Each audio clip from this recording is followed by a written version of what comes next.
Assalamualaikum, kembali semua ke channel YouTube saya Basri Muhammad. Moga anda semua baik-baik aja di mana jua anda berada. Saudara dan saudari, kita sekarang pada ketika ini masih berada dalam aroma bulan Rabiul Awal, aura Nabi Muhammad saat ia dilahirkan. Ramai yang menyambutnya dengan pelbagai kelainan yang tersendiri. Saya ingin berkongsi berkaitan dengan saat terakhir kewafatan Nabi hinggalah selesai dimakamkan.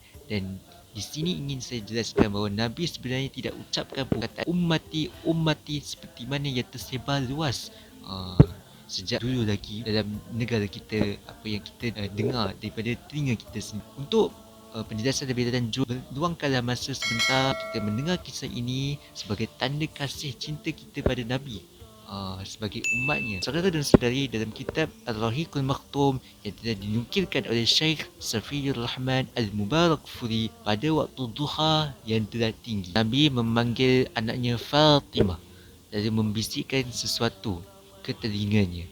Lantas Fatimah pun menangis. Nabi pun memanggilnya dan membisikkan buat kali kedua. Kali ini Fatimah ketawa. Aisyah yang perasan akan kejadian itu bertanyakan pada Fatimah mengenai hal tersebut. Fatimah menjawab bahawa Nabi memberitahu bahawa baginda tidak akan lama di dunia ini dengan kesakitan yang dihadapi. Fatimah pun menangis kerana tahu Nabi nak wafat. Manakala pada kali kedua Nabi bisik pula, Nabi memberitahu bahawa Fatimah merupakan ahli keluarga yang pertama akan menyusuri pemergiannya. Lebih menggembirakan lagi, Fatimah ini adalah ketua wanita sekalian alam, Sayyidun Nisa'ul Alam. Fatimah yang melihat Nabi menderita sakit itu menyebut alangkah deritanya ayah anda. Tetapi Nabi membalas, selepas hari ini tidak ada lagi penderitaan yang akan ditanggung oleh ayah andamu ini, wahai Fatimah. Aisyah radhiyallahu anha boleh dikatakan bertuah kerana Nabi menghabiskan sisa akhir hayatnya di rumah Aisyah. Dan Aisyah itu meriba Nabi. Datang masuk Abdul Rahman bin Abu Bakar. Bersama dengannya ada kayu sugih. Nabi pandang Abdul Rahman. Aisyah bertanya, adakah kau nak aku bawakan kayu sugih itu ya Rasulullah? Nabi menganggukkan kepadanya tanda isyarat setuju. Apabila dibawa kepadanya, didapati bahawa kayu sugih itu berada dalam keadaan keras. Nak tak aku lembutkan kayu sugih itu? Nabi menganggukkan kepalanya sekali lagi. Anda setuju. Dan diperintahkan untuk bersugih. Dalam riwayat lain mengatakan bahawa Nabi bersugih dalam keadaan cara yang lebih baik berbanding sebelumnya. Di hadapan Nabi ada sebuah bekas kecil berisi air. Nabi mencelupkan tangannya dan menyapukan air tersebut ke seluruhan mukanya sambil menyebut La ilaha illallah inna likulli mautin sakarat. Tiada Tuhan kecuali Allah dan setiap kematian itu adalah kesakitan-kesakitan. Macam sekarang ini, nak meninggal memang sakit. Tak kira apa jua asbab kematian, meninggal akibat kemalangan ke, penyakit kronik ke, maupun komplikasi pembedahan itu sendiri. Nabi setelah itu mengangkat tangan atau jarinya sambil mendongak kepalanya ke bumbung lalu bercakap sesuatu. Aisyah mendekatkan telinganya pada Rasulullah untuk mendengar apa yang Nabi sebut. Ternyata Nabi menyebut ma'allazina an'amallahu alaihim minan nabiyyin was-siddiqin wasyuhada'i was-salihin walhiqni bil rafiqil a'la. Allahumma rafiqal a'la. Bersama-sama dengan mereka yang Allah kurniakan dalam kalangan Nabi, orang-orang yang benar beriman, orang syahid dan orang-orang salih. Dan pertemukanlah aku dengan peneman yang tertinggi. Ya Allah, peneman yang tertinggi. Nabi mengulangi kalimah itu sebanyak 3 kali. Lantas tangannya terkulai layu lemah dan Nabi pun pergi menghadap sang kekasih ilahi. Saudara dan saudari, ternyata ucapan terakhir Nabi sebelum menghembuskan nafasnya yang terakhir adalah Allahumma rafiqal a'la. Seperti mana Aisyah menyebut, fakadat akhiru kalimatin takallama biha Allahumma rafiqal a'la. Riwayat lain ada juga sumber yang sahih Nabi ada menyebut sesuatu sebelum Allah Rafiqul A'la. Antaranya berkaitan dengan wasiat solat dan juga laknat Allah terhadap orang Yahudi dan Nasrani. Lama nuzila bi Rasulillah sallallahu alaihi wasallam. Diceritakan diriwayatkan oleh Abdullah bin Abbas dan juga Aisyah radhiyallahu anhuma. Qatifayatul khamisatan ala wajhi. Nabi menutup mukanya dengan kain ataupun pakaian tutup wajahnya.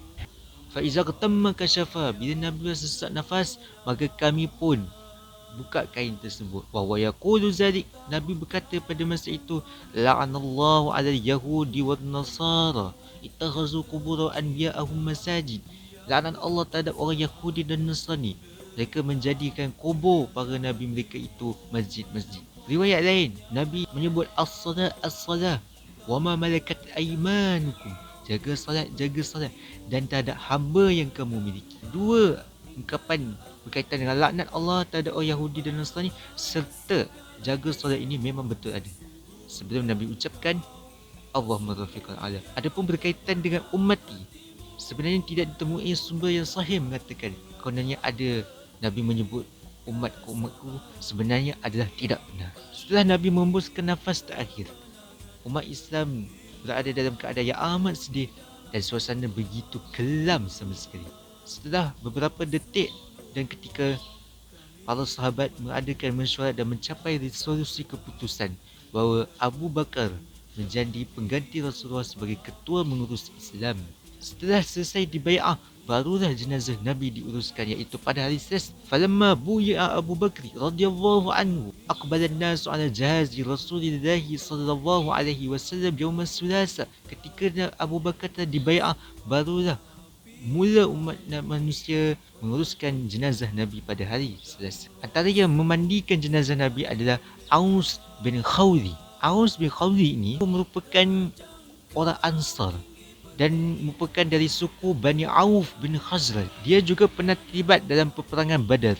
Dia masuk ke tempat pemandian Nabi dan berkata pada Ali, "Ansyudakallah ya Ali, aku bersumpah dengan nama Allah wahai Ali. Wazana min Rasulillah sallallahu alaihi wasallam. Kami juga memiliki hak terhadap Nabi untuk menguruskan jenazahnya." Maka Ali kata, "Udkhul, masuklah." Fadakhala fajalasa wa hadara ghuslan Rasulillah sallallahu alaihi wasallam. Maka Aus pun masuk, duduk dan memandikan jenazah Nabi, terlibat dalam urusan mandi. Ali bin Abu Talib menyandarkan jenazah Nabi, dada Nabi kepada dirinya. Manakala yang memusingkan jenazah Nabi itu adalah Abbas bin Abdul Muttalib, Fadl bin Abbas dan Qusam bin Abbas. Manakala yang menjeluskan air adalah Usamah bin Zaid dan Syukran.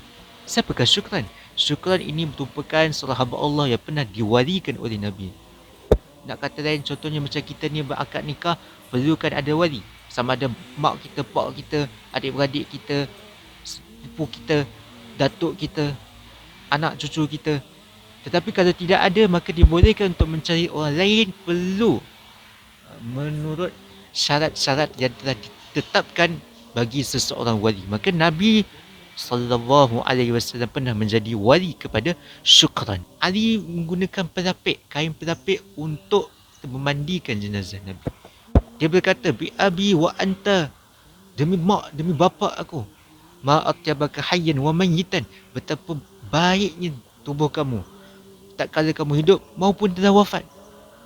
Walam yura min Rasulillah sallallahu alaihi wasallam syai'un mimma yura minal mayyit. Dan tidak dilihat terhadap jenazah Nabi sesuatu buruk yang dilihat pada jenazah-jenazah lain lazimnya. Adapun yang memandikan jenazah Nabi tadi ada 7 orang. Mereka adalah Aus bin Khawli, Abbas bin Abdul Muttalib, bapa saudara Nabi, Fadl bin Abbas, Qusam bin Abbas, Ali bin Abu Talib, Usamah bin Zaid, dan yang terakhir adalah Syukran. Setelah selesai urusan mandi, maka tibalah saat kafan. Nabi dikafankan kufina Rasulullah sallallahu alaihi wasallam fi salasati aswabi bidin sahuliyatin min kursuf. Nabi dikafankan 3 lapisan kain yang diperbuat daripada kain kapas. Laisa fiha qamis, tidak dikenakan pakaian, wala imamah, dan tidak dikenakan pula serban. Tetapi bagaimana jenazah Nabi itu disolatkan?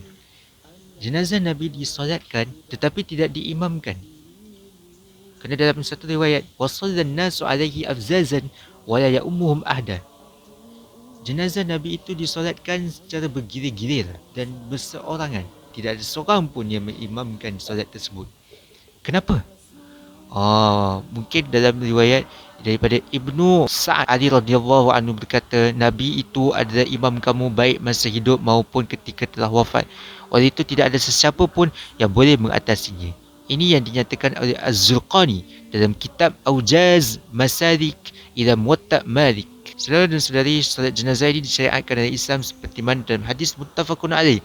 Nabi menyembahyangkan jenazah Raja An-Najasyi. أن النبي صلى الله عليه وسلم نعى النجاشي في اليوم الذي مات فيه خرج إلى مصلى وصف بهم وكبر أربعا. Nabi pun pergi ke tempat salat dan mempersiapkan barisan saf dan mengangkat takbir sebanyak 4 kali. Berbalik semula pada bagaimanakah jenazah Nabi disolatkan, dalam riwayat At-Tirmizi, umat manusia bertanya pada Abu Bakar, adakah kita perlu solatkan jenazah Nabi? Abu Bakar kata, ya. Macam mana caranya? Caranya satu puak demi satu puak. Satu puak akan masuk untuk menyembayangkan, bertakbir serta berdoa. Kemudian puak yang kedua bertakbir, sembahyang dan doa. Dalam kitab Rahiqul Maktum ada menyebut golongan pertama yang menyembahyangkan jenazah Nabi adalah terdiri daripada kaum keluarga. Kemudian disusuli dengan kaum muhajirin dan diikuti dengan golongan Ansar. Setelah selesai kaum lelaki, barulah giliran kaum wanita. Kemudian giliran kanak-kanak. Hal ini dilakukan secara sehari siang penuh, dilaksanakan pada hari Selasa. Sehingga kan Aisyah berkata, kami tak tahu pengebumian Nabi itu sehingga terdengar bunyi cangkul pada tengah malam Rabu. Umat Islam pada ketika itu memberikan cadangan masing-masing. Ada yang nak jenazah Nabi ini dibawa ke Mekah, dimakamkan di sana. Dan ada juga cadangan untuk dimakamkan di Palestin.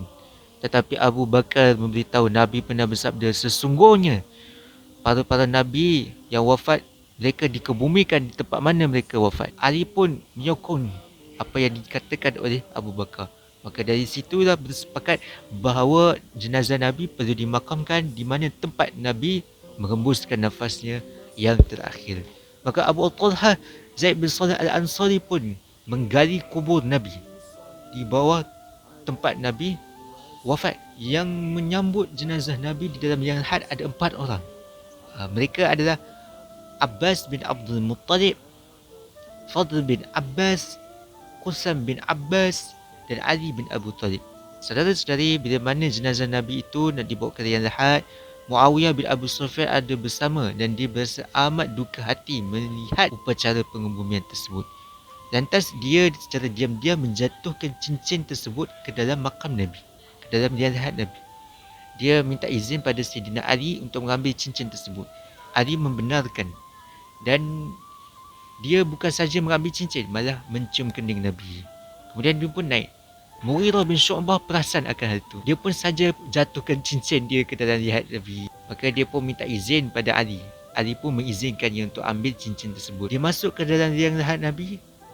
Dia ambil cincin itu dan disentuh tubuh Nabi. Dia nak jadi orang terakhir yang menyentuh tubuh Nabi. Maka apabila telah selesai dimakamkan, Bilal bin Rabah meletakkan batu kerikil di atas pusara Nabi, mana dia ambil batu kerikil itu dari rumahnya.